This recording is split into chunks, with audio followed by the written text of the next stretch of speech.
So we sent a camera crew to an emergency room in Fort Lauderdale, a camera crew to an emergency room in Toronto, and then one to Havana.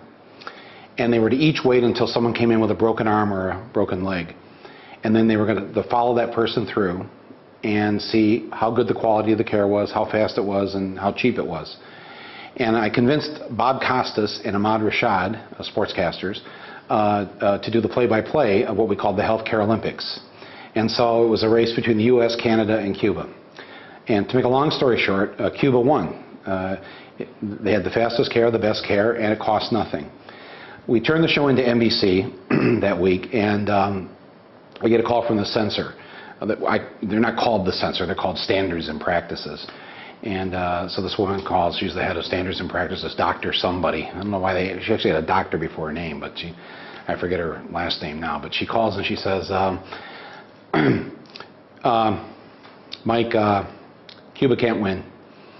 I said, what? Cuba can't win. Well, they won. What do you mean they can't win? They won. No, we can't say that in NBC. We can't say that Cuba won.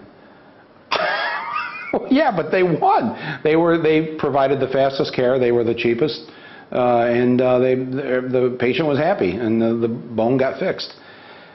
No, it's against regulations here. I said, oh, well, I'm not changing it. Well, they changed it. They changed it 2 days later when it aired. They changed it so that Canada won. And Canada didn't win. Canada almost won, but they charged the guy $15 for some crutches on the way out.